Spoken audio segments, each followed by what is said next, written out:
Good afternoon, ladies and gentlemen. I hope you had a good lunch and are ready to begin the second half of the conference. We have 4 more regional updates for you this afternoon, and I'll now hand over the floor back to Mr. Martin to continue with the regional update segment. Thank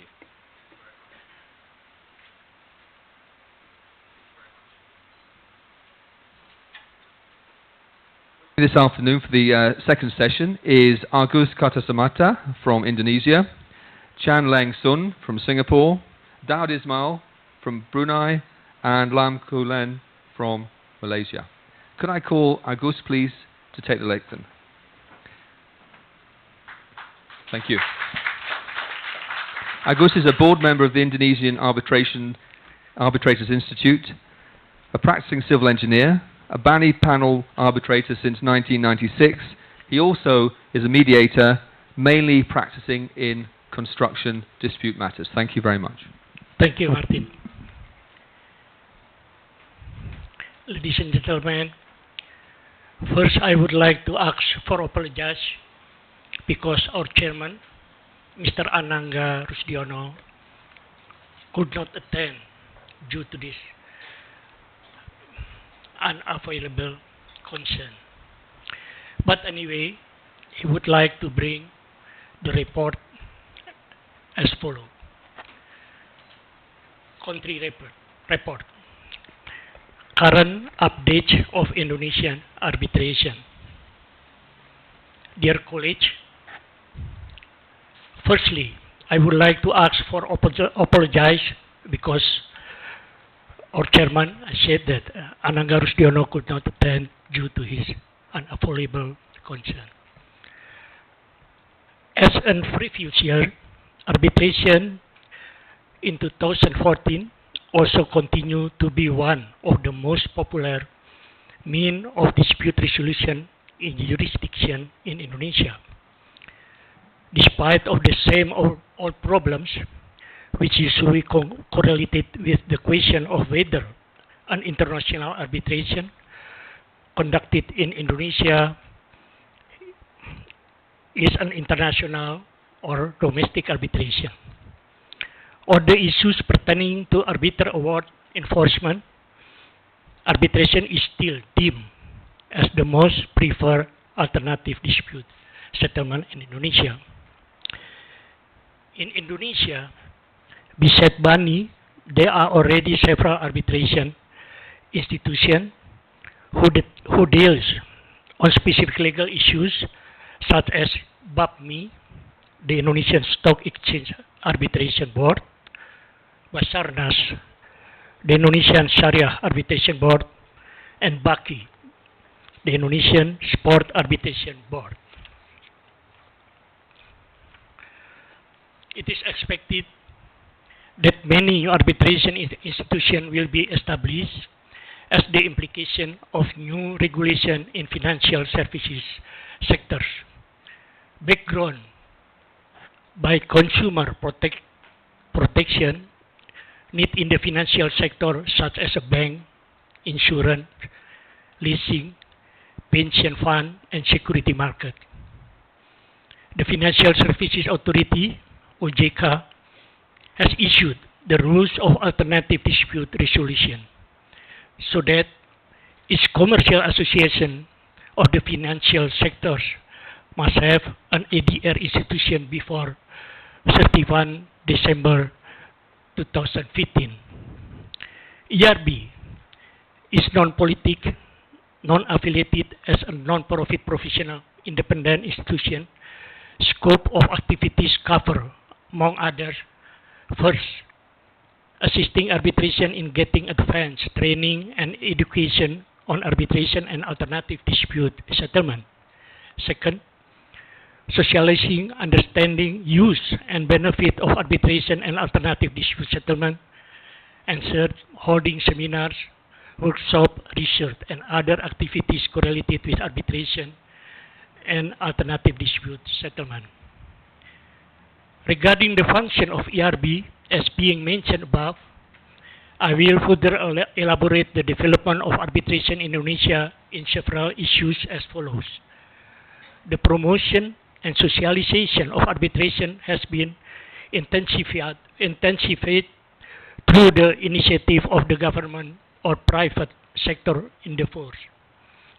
The Financial Service Authority (OJK) has requested ERB to train their human resources in arbitration skill in periodical basis.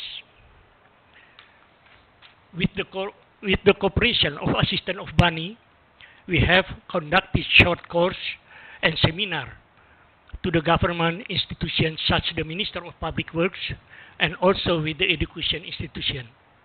Last month, ERB was the supporting organization in the event of maritime arbitration, conducting by Bani Arbitration Center that was in collaborate with the Singapore Chamber of Maritime Arbitration, SCMA. The seminar is as the response to the current policy of government of Indonesia that the Indonesian economy should attach great importance to the fields in maritime sectors. The promotion and socialization of arbitration has still to be intensified and broadly done all around Indonesia. Although we already have the Arbitration and Alternative Dispute Resolution law since 1999, the understanding of arbitration and alternative dispute resolution as a settlement of dispute resolution outside court are still limited in the community. The arbitration rules and implementation of the law are poorly understood by some segment of the community, including the legal institution. We are developing the appropriate modules to provide advanced training to arbiters and educate those who are interested to become arbiters with the cooperation of University Indonesia and foreign institutions.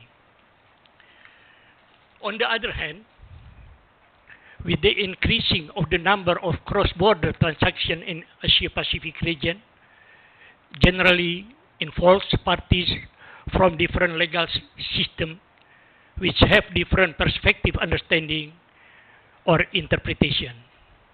As we know all, Indonesia has civil law. Due to the diversity of its existing legal system, the implementation of international arbitration in the region is still a problem. Therefore, the harmonization of law in the region is becoming a necessity. At the end, Indonesia still applies only the part of model law, Central Model Law 1985, which may cause disadvantage position for Indonesia as a foreign investment destination, which supposedly guaranteed or legally protected.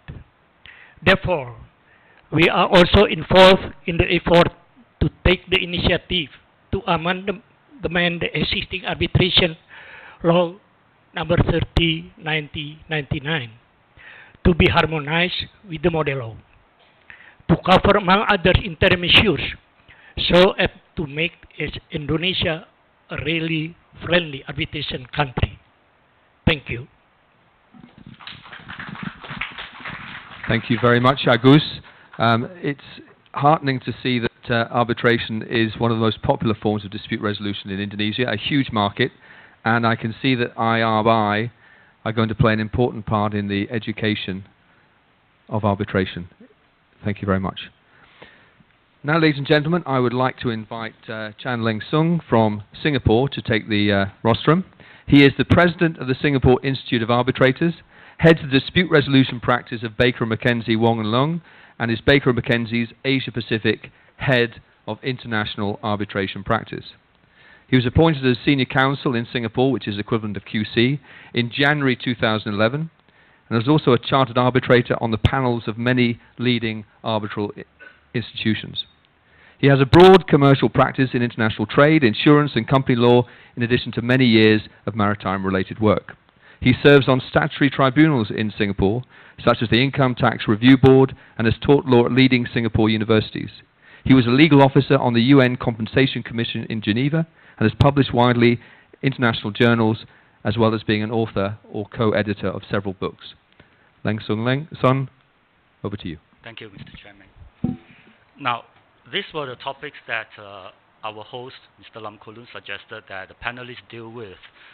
And as you can see, many of the panelists have touched on this, the extent to which national courts have applied the model law, investment treaties, interim orders, and emergency arbitrators. Now, I'm aware of the time constraints, so Mr. Chairman, I'll try to keep my presentation to under 2 hours. What I have actually prepared is a handout of the points that I've listed, which I will ask MIR to help to make available, and maybe on the RAIF website as well. It's either that or you will be sent a link for the papers. What I would like to do is just get out of the way two of these issues, because we do not have enough time to talk about them. For example, on investment treaties, you will have a very excellent talk by Professor Chester Brown later.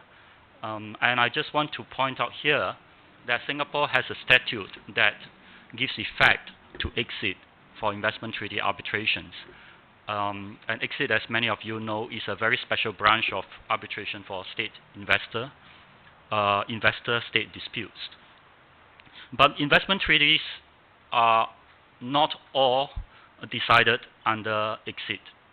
Some will provide for arbitration under the UNCITRAL rules, for example. And one example, again, which Professor Chester Brown is involved in, is the Philip Morris case, Philip Morris against the State of Australia, which the tribunal recently decided should be heard with Singapore as a seat of arbitration. That's under the UNCITRAL rules, and the treaty did not provide for a seat of arbitration. Having considered London and Singapore as two possible seats, the tribunal eventually decided that Singapore is the seat. Now, with regard to interim orders and emergency arbitrators, I need to stroll and try to show you some statistics that were provided to me by the SIAC. And that's what I'm going to refer to for this talk. There's a very simple procedure here. As you can see from the slide, it provides for a very short timeline for the appointment of an emergency arbitrator under the SIAC rules. SIAC has been the leader in Asia for emergency arbitrators, although it's not the first to come up with this concept. It was actually the AAA, American Arbitration Association, that started it. But in Asia, SIAC was the first institute to get it started, and since then, it has a fairly large number of emergency arbitrator cases, 42 as of March 2015, as you see from this chart. That's what I want to say about emergency arbitrators. But the main point that I want to raise for discussion today is on the question of the application of the UNCITRAL model law. Singapore has been developing the jurisprudence on arbitration quite a bit. Many cases are coming out of the Singapore courts every year, sometimes every month. Now, this may or may not be a good thing, because it can mean that arbitration awards are being challenged quite a bit in Singapore. So it doesn't mean that Singapore has become a less arbitration-friendly jurisdiction. It may indicate that the stakes are high and parties are willing to try and see what comes out from the courts. But the principles are fairly consistent, and that is Singapore is a very staunch supporter of the model law principles. This case that I want to talk about is just used for illustration on the application of some of these principles.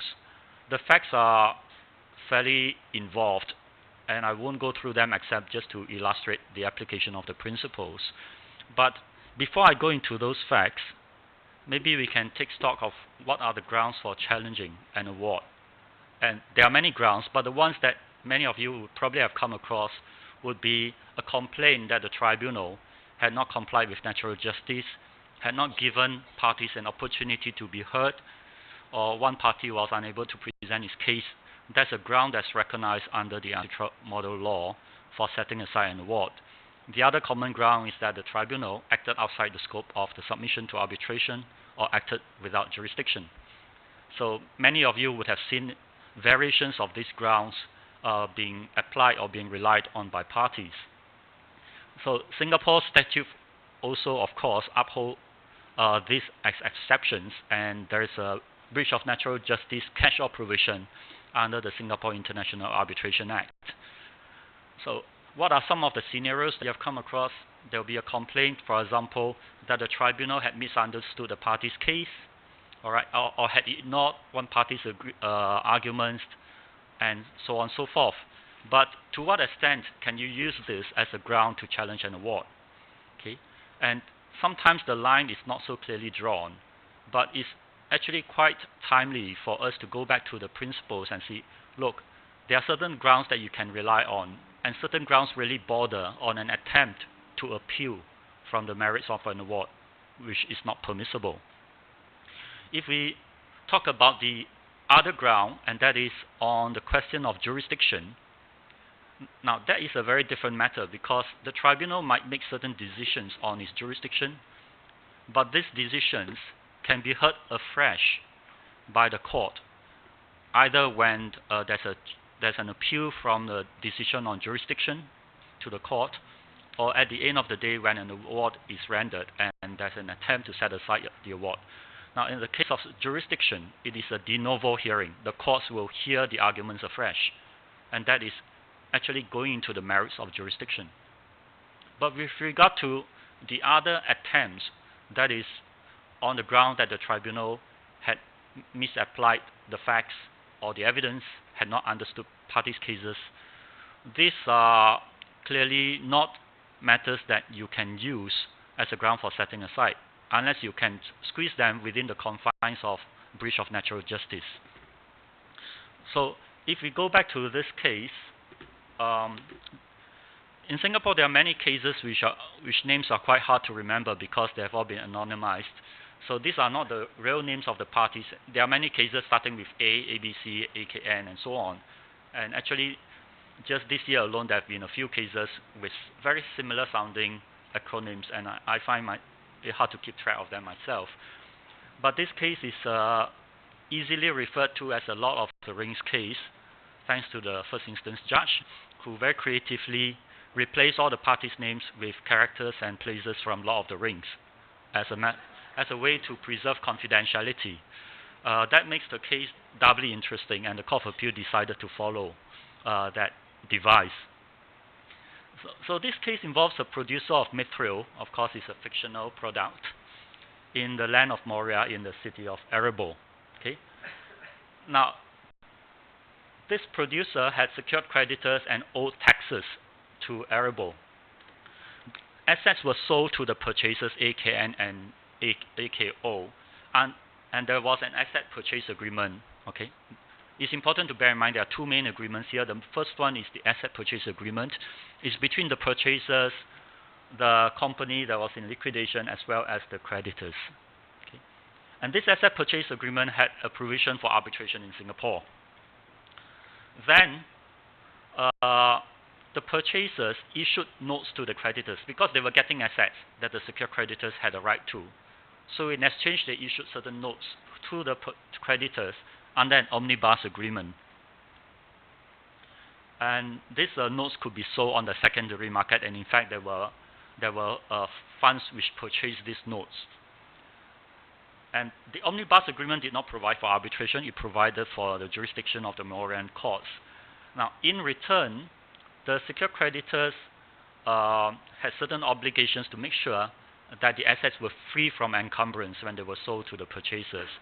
Now, as the tax authorities had certain claims for unpaid taxes, it was important to the deal that there be a tax amnesty agreement giving the company time to pay off the taxes. But this tax amnesty agreement was conditional on certain regular payments of unpaid taxes. What happened was the tax obligations were not complied with, the tax amnesty agreement lapsed or was withdrawn, and the purchasers then brought an arbitration to claim that the creditors and so on, the company were in default. And that was the matter that went to arbitration. An award was rendered in favor of the purchasers. This was against not just the secured creditors, but also the funds which purchased the notes on the secondary market. Okay? now that I've explained the facts and you are all fully awake after this very interesting case, we'll go into some of the general principles. There's no need to go into each and every issue because it's just an illustration of application of principles. So it doesn't serve much purpose for me to take up your time on that.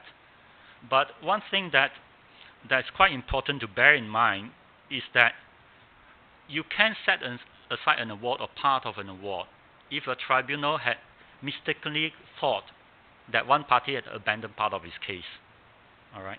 And therefore, the tribunal did not deal with that part of the case or thought that there was a concession when in fact there was none. So that is a valid ground for challenging that part of the award. And this had been affirmed in a previous case of Front Row against Daimler South. But in order to do that, to try to overturn the award on that ground, you must show that the arbitrator had very clearly made this mistake, that the inference is inescapable. But quite apart from that, you must show that there is a causal nexus between that mistake and the decision made by the arbitrator. And finally, there must be prejudice caused to the party. So these are important ingredients to bear in mind, and this was what the Court of Appeal reaffirmed in the latest case. There is another point here, and it bears reminding that you can't expect an arbitrator to deal with every single argument that has been raised in the course of proceedings, because some counsel can be more long-winded than others. And if their submissions are 200 pages, your award would be 400 pages. So the courts take a very practical view and say you really don't need to express every single thing, as long as what you say clearly indicates that you have dealt with that point, and that point falls away, for example, because of your reasoning in the award. And it would probably be interesting to you to illustrate some of the problems that are faced by the courts and also by a tribunal. If a tribunal gives reasons for an award, okay, sometimes some awards are more clearly written than others, just like some judgments are more clearly written than others.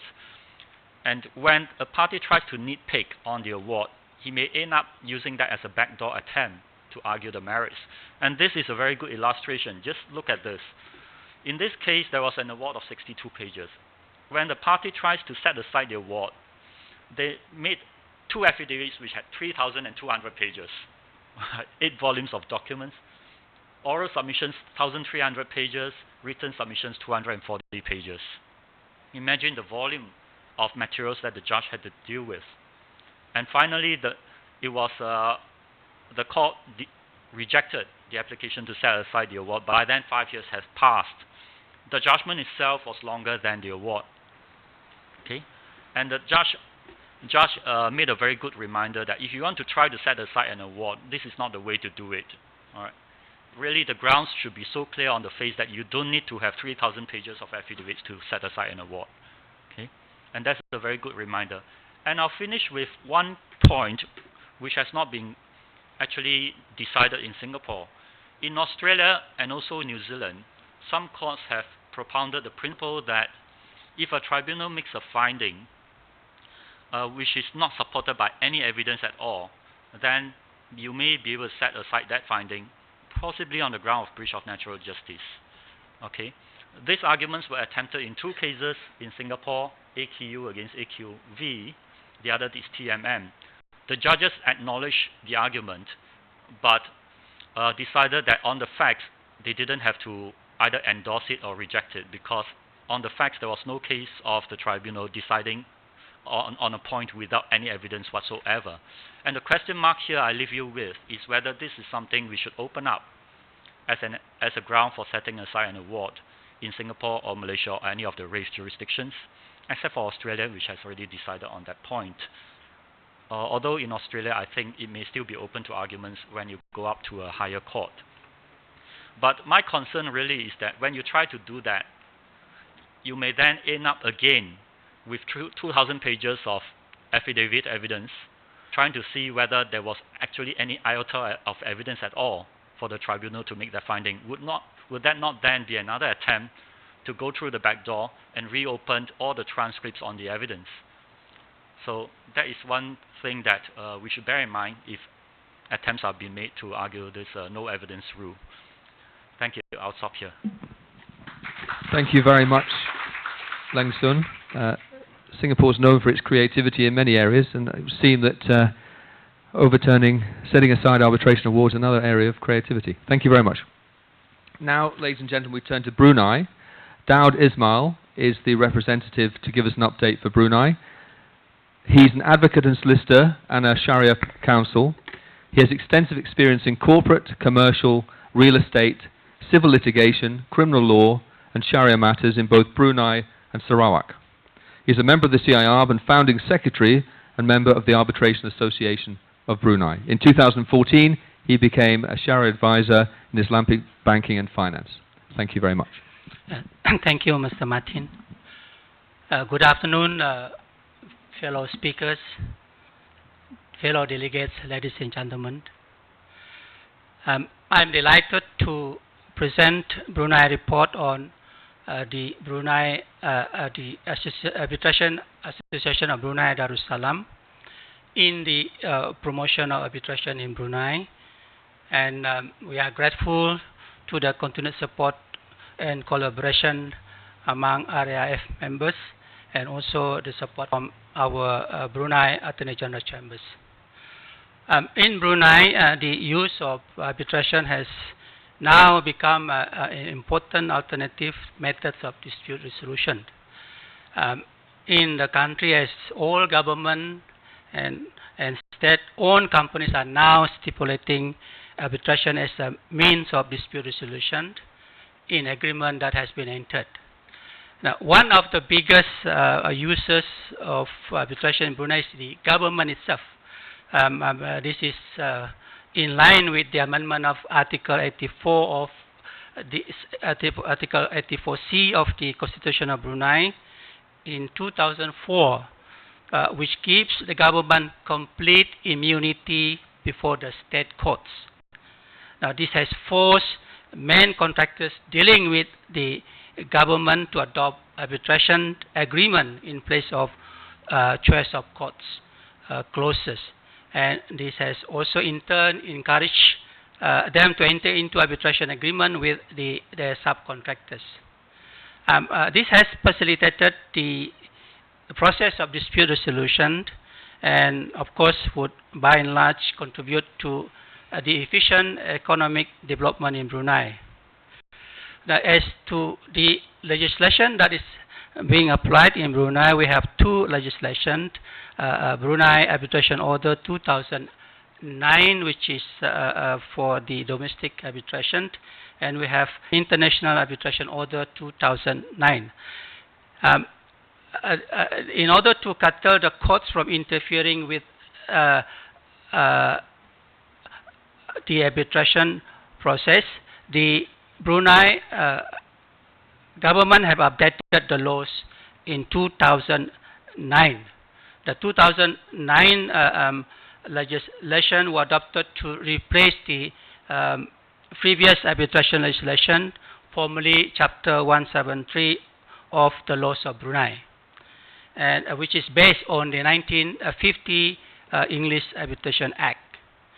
Now, with the adoption of the new orders, arbitration tribunal in Brunei are now able to issue injunctions, orders for security of course, discovery, and have also endowed with new powers that did not previously exist in the Repeal Act.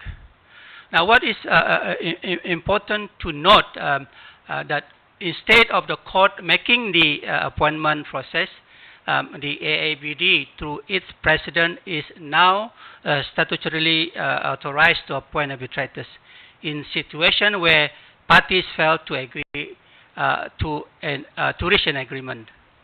Now, as to the orders, actually based on the unsettled model law, which came into force in 28 July 2009. The AABD and the Attorney General Chambers had to study carefully amendments of the model law, which were introduced in 2006, an expansion to rectify modern problem of arbitration practice. Now, the amendment modified Article 7 the definition and form of arbitration agreement, Article 17, interim measures and preliminary orders, Article 35, subsection 2, recognition and enforcement, and in addition to adding Article 2A, international origin and general principle. Brunei decided that it was not ready to adopt all the amended unsettled article, but would adopt the provision on interim measures.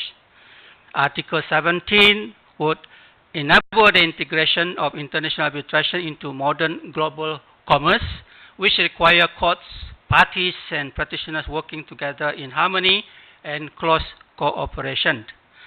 Now, Article 17 it relates to the interim measures. Section on ex parte request for preliminary measures.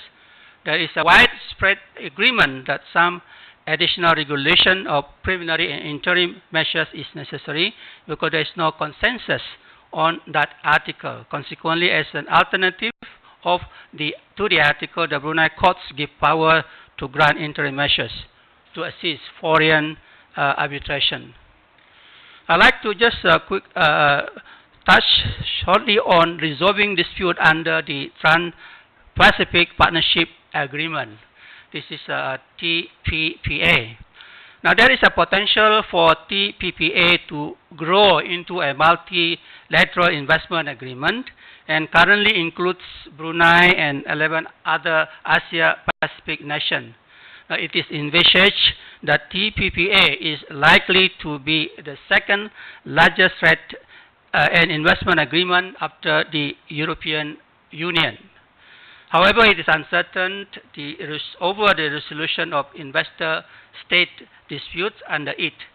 Now, in evaluating issues faced by the 12 nations, it can be concluded that the proposition that states that for investor-state arbitration in favor of domestic courts, among other options, do so at their risk. Now, furthermore, the U.S. system, one of the 12 nations, does not allow companies to use international agreement like TPPA as a legal basis in national courts. Now, in integration, international arbitration into modern commerce is necessary, in which actors mentioned in before to cooperate closely. Now, the investors in Brunei will have a wide choice of arbitral options, and ad hoc arbitration under unsettled is likely to be the most preferred choice vis-a-vis unsettled model law, in particular as a result of recent amendment to arbitration under the unsettled rule 2010, and some of it were inspired by the rising use of the rules in investor-state arbitration. Now, there is a recent development in Brunei.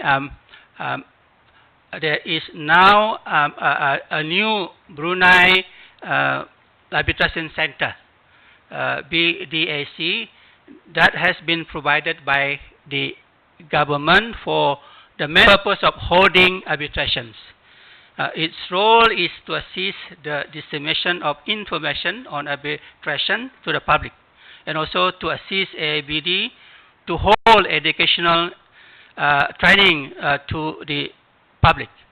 Now, the Brunei Arbitration Center has no power at all to appoint arbitrators, but will assist the AABD in the AABD non-statutory appointing authorities functions.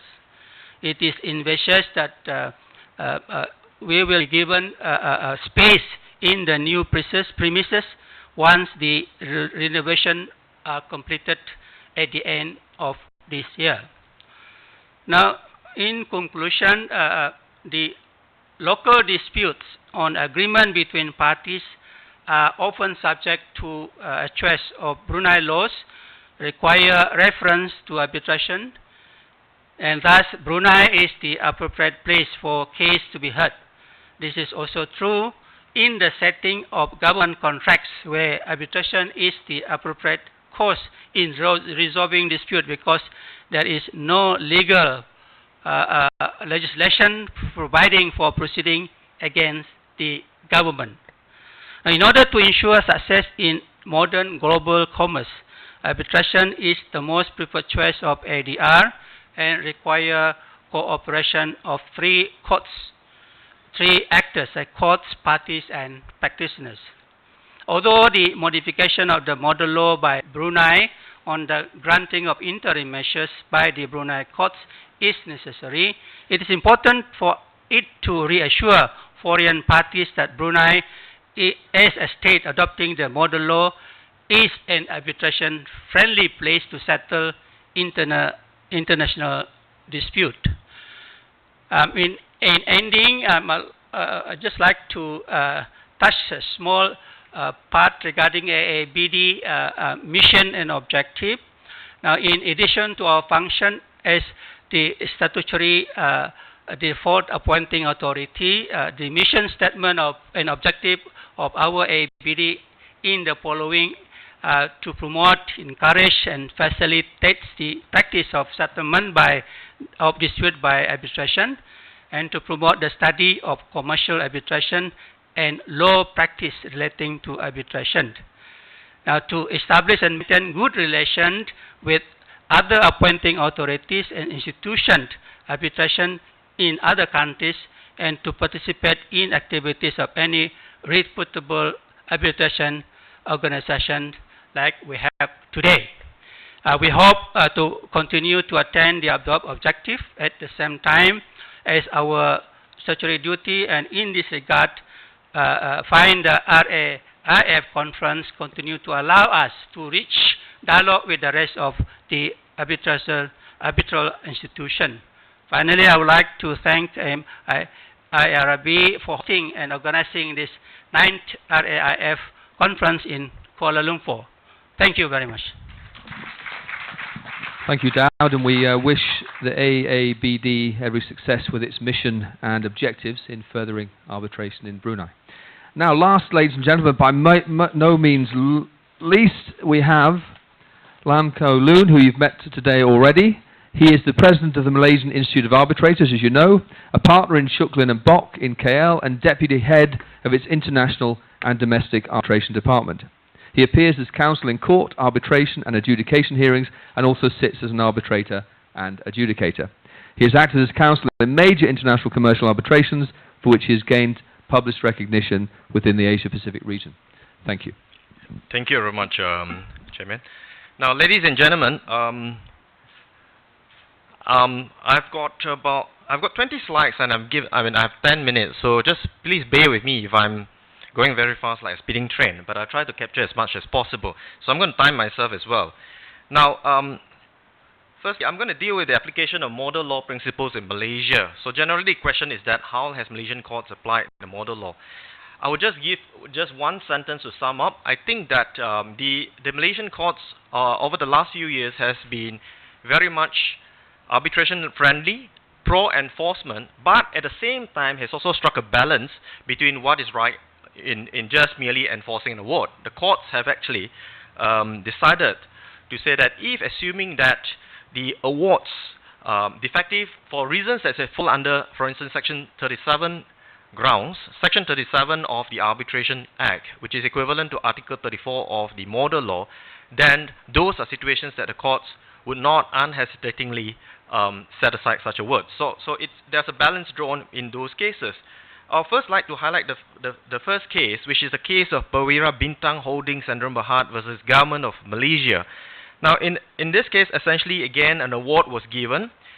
It was a domestic arbitration, and therefore a challenge was posed to the court based on Section 42 of our Arbitration Act, which only applies to domestic arbitration unless it's opted in. Section 42 basically talks about reference of questions of law to the court. And also Section 37. Section 37 is a question of access of jurisdiction, similar to Article 34 of the model law. In that case, at the first instance, it went before the High Court. The High Court actually allowed the application to set aside part of the final award. It went went before the Court of Appeal, and the Court of Appeal dismissed as appeal and upheld the decision of the High Court. But what I want to highlight in this case is in the last point here, where the Court of Appeal said that the policy adopted by the courts is that of minimal intervention, which is consistent with the policy underlying the ancestral model law. But it went on to say that, but the courts cannot allow an award to stand if made clearly in excess of jurisdiction. So it's a very stringent test that one who challenged an award has to prove, to show proof that it indeed falls within the very limited grounds under Section 37 of the Act. The second case that I'd like to deal with is the case of, I call it the Government of Laos case. Again, in this case, it's a very peculiar situation because in this case, the parties entered into 2 mining contracts and 2 project development contracts. And what happens was that both contracts, they have different arbitration clause or ADR clause, and they have also have different governing law clauses. The arbitration proceeded under the PDA, the Project Development Agreement, and what has happened is that the High Court, or rather the arbitrator, awarded, made in favor of the claimant, and awarded certain damages which the claimant, the respondent says, ought rightfully be claimed under the mining contract. And the High Court, actually considering all the factors, granted the Government of Laos application to set aside the award, as the arbitral tribunal had wrongfully exercised jurisdiction over disputes which belong to a different arbitration agreement, i.e. the mining contracts, and exercise jurisdiction over non-parties. Exercise jurisdiction over non-parties, what happened was that the parties to the agreements was actually only one of the parties, TLL I'll call it, but HLL was also made a party to the arbitration, and award was made in favor of HLL. So the High Court said that the tribunal has exercised jurisdiction over non-parties, and therefore the award was defective. And the High Court went on to say that by assuming jurisdiction over disputes arising from the mining agreement in an arbitration under the PDA, there's nothing left to be arbitrated under the PDA as the claimant or defendants had obtained their reliefs. This decision went to the Court of Appeal, which was affirmed, and it's now currently pending leave to appeal to the Federal Court. Now, the next case is the case of State Government of Johor versus Johor Coastal. I'll call it a security for cost issue. Again, in this case, what happened was an application was made for security for costs. The respondent failed to furnish security for costs after an order was made by the court. The appellant went to the court and applied to set aside the arbitration proceedings on the basis that the order was not adhered to or was not complied with. The High Court actually granted a conditional stay to say, or rather to say that be stayed permanently unless the respondent paid the security for costs within 7 days. The appellant argued that the High Court was wrong in failing to grant a permanent stay, without conditions. Now, it went up to the Court of Appeal. The Court of Appeal actually allowed the appellant's appeal, and this is what the Court of Appeal said. The learned JC ought to have ordered a permanent stay of the arbitration proceedings without qualification. The High Court has power under Section 13(6)(a) of the Arbitration Act to order security for costs against a party, and if that party failed to comply, the court could order a permanent stay of his claims in the arbitration, thereby debarring him from pursuing the defense his claims. Leave has been obtained to appeal to the Federal Court, and the appeal is now pending in the Federal Court. Now, the next case that I'm dealing with is the case of Chain Cycle. I call it the question of natural justice case. Essentially, the challenge was based on an argument that was a breach of natural justice. Went to the High Court. The High Court said, or rather the High Court dismissed the application. It was argued that the arbitrator had breached the rules of natural justice as the arbitrator relied on cases that had not been put to the parties for comments. This argument did not find favor with the High Court, and the High Court decided to dismiss the application. Essentially, the High Court held that the plaintiff had not been prejudiced by the fact that the arbitrator referred to the cases without giving the parties an opportunity to consider these cases. And this passage is important, which is said by the High Court, paragraph 122, says that for the court to intervene under Section 37(1)(b) of the Arbitration Act. Section 37(1)(b) deals with breach of natural justice. It says that the plaintiff must show that he has suffered prejudice by the actions of the arbitrator. The correct proposition is not that any denial of natural justice is a prejudice, but rather that there must be prejudice for there to be a breach of natural justice. Appeal and cross-appeal were filed and heard. Now it's pending the decision of the Court of Appeal. Now, next, I'm going to deal with interim measures. Interim measures from Malaysian courts in aid of foreign seat arbitration. Now, in our Arbitration Act, Section 11 of the Arbitration Act provides the powers to the court to give orders, for instance, for security for cause, for ensuring orders which would ensure that the award to be made at arbitration is not rendered ineffectual by dissipation of assets or interim injunctions. A very interesting case came before the courts. This is a case of Interactive Brokers versus Neo Kim Hock. Now, this case relates to the collapse of the shares of Blue Moon Group Limited, Asia Sons Capital Limited, and Lion Gold Corporate Limited, the three companies listed in the Singapore Stock Exchange. This has received wide coverage by international media. Again, what happens was that in this case, the plaintiff actually commenced an arbitration with ICDR in Singapore, and in the meantime had applied to the Malaysian courts for injunction against the defendants from using, disposing, and dealing with the assets so as to frustrate the outcome of the arbitration. The High Court granted a Mareva injunction in aid of the arbitration. The subject matter was in tune of Singapore dollars 79.1 million. Now, in this case, what happens was that the High Court found that the requirements that there is a real risk that the defendants would dissipate the assets were satisfied by the plaintiff. So this is a classic case whereby the Malaysian courts give an order for Mareva injunction to support an arbitration which is not happening in Malaysia. It's happening in Singapore. Now, went up to the Court of Appeal. The Court of Appeal had on 13th of October last year unanimously upheld the High Court's decision. The Court of Appeal reportedly held that there was a real risk of dissipation of the assets as the matter, among others, arose from suspicious transactions investigated by both the Singapore Stock Exchange and the Monetary Authority of Singapore. Again, another case that supports a foreign arbitration. Now, very quickly, I move on to what most of you will know, the Construction Industry Payment and Adjudication Act, 2012, SIPA in short. It has been a year. A year has moved on. There was this question when this act came into force. The question was that whether this act would have a retrospective effect, and if so, to what extent is the retrospective effect. The subject matter went to be decided by the court in the case of Uda Holdings versus Bisraya and another case. Now, in this case, the plaintiffs were the respective respondents in two adjudication proceedings. Plaintiffs filed origination summons at the High Court to challenge the jurisdiction of the adjudicators. The question was, the main issue was whether SIPA applied retrospectively or prospectively. The decision of the High Court was that SIPA applies to all construction contracts, regardless of when those construction contracts were made. In short, I'll jump to the next slide. The High Court said that the only exception to this area, these are those payment disputes where proceedings in relation to such disputes have already been commenced either by way of court proceedings or arbitration before the operation of the Act. So effectively, High Court decided that it's a full retrospective effect. Appeals have been filed. The matters in the Court of Appeal are currently part heard.